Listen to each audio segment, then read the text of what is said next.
asalaamaaleykum sama gars yi si Omzo TV officiel technologie en wolof nuyu naa leen baax ziar leen di leen jaajëful bu baax a baax di la wax ba tey comme d'habitude rek bi dee gan nga si scène bi dañ lay invité nga abonné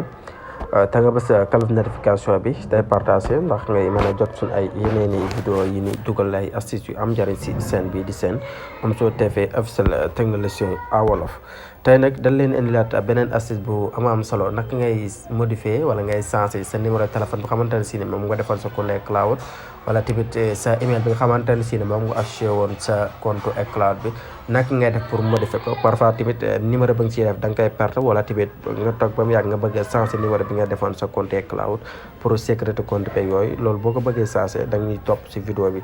début à la fin daan la wax naka ngay def ba changer mot de passe bi ak naka ngay def ba modifier waat numéro bi loo si bëgg a def rek da ñuy topp vidéo bi nga seetaan ko début à la fin pour nga mën a comprendre astuce bi ñuy partagé ak yéen. pour loolu boo ko bëggee da ngay ñëw sa App Store nii bu ñu cliquer suñu App Store ñu bàyyi mu charge ñëw cliquer charge ñëw da ngay ñëw nii sa profil bi nii nga cliquer si en plus nga cliquer waat si kawam cliquer si kawam nga bàyyi mu charge mu ibbeeku patienté tuuti bàyyi mu charge wu ñëw charge woo ñëw nii daf lay laaj sa code bu xamante ne si ne moom nga defar sa compte ak cloud bi bu ko defee dañuy dugal suñu code ñun def suñu code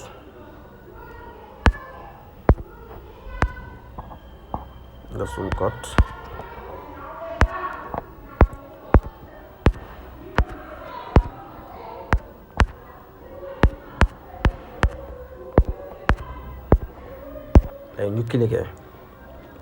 su cliquer day bàyyi mu chargé wu ñëw automatiquement bu jàllee rek daf lay yóbbu fa xamante ne si ne fa nga war a mën a cliquer pour nga jàll dem changer sa wala fi mu lay changer sa mot de passe bi voilà léegi bu ñëwee nii lay ibbi ko bu ñëwee daf lay indil fii benn lien quoi boo xoolee mu nekk fii lien d'application bi nii lien bi mi ngi nii si kaw léegi ñu cliquer si kaw lien bi boo cliquer si kaw lien bi automatiquement daf lay rediriger yóbbu la si Safari mais ba tey rek yéen topp leen si vidéo bi di balaa fee di ngeen mën a comprendre gis nga ay daf lay indil Apple bi nii boo ko defee ngay def continuer fii cliquer continuer identification Apple bi léegi ñu patienté yi ñëw utiliser de une code de continuer da ngay dugalaat sa code am moo xam Face ID nga si defoon wala sa code de téléphone def terminer lii lépp pour piratage yi moo tax mu lay indil code yu bëri yi mu wan na la yow mi yaa bëgg a changer sa ay données yaa bëgg a changer sa ay mot de passe ak yooyu moo tax mu indil la code yi ne budul yow boo ko defee nii day bañ du dem voilà boo ko defee automatiquement daf la koy indil nii bu la indilee bu fekkente ni da ngaa bëgg a changer identification Apple bu xamante ne si ne moo si nekkoon fii ngay cliquer bu ko defee mu changer identification Apple. soo bëggee changer associé maanaam email bi nga si associé woon boo ko bëggee changer fii ngay cliquer en plus mot de passe bi boo ko bëggee modifier tamit foofu ngay cliquer bu ko defee nga daal di ñëw fii nga def si mot de passe actuel bi si nekk nga doog a def fii nouveau mot de passe nga daal di confirmer waat nouveau mot de passe bi après nga daal di changer sa mot de passe fekkante ne numéro téléphone bi nga bëgg a modifier nga bëgg a changer tamit fii ngay cliquer sécurité de compte bi nii suuf moo nekk nii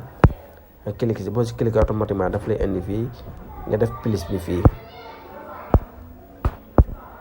ba defee plus bi fii moo nit la fii dëkk bi nga nekk maanaam dëkk bi nga nekk indicatif boobu nga xool numéro bi ba gis ko moo xam bi des Sénégal la wala dëkk ba mën a nekk rek nga xool ko ba gis ko nga daal ko si def après boo ko si defee nga génn nga ñëw fii suuf nga tapé numéro téléphone bi bu la neexee daf lay envoyé benn message de validation bu la neexee nga bàyyi ko si SMS bi bu la neexee nga indi ko fi si appel téléphone mais dañ leen di conseillé ngeen bàyyi ko si SMS bi na SMS bi yaakaar naa moo gën a wóor te appel téléphone mën nan laa woo benn yoon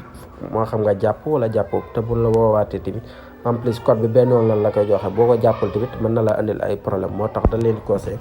par défaut fii ñu ko bàyyi si SMS bi ngeen bàyyi ko foofu si SMS bi boo ko defee boo leen dugalee numéro bi rek automatiquement mu daal koy daal di valider quoi.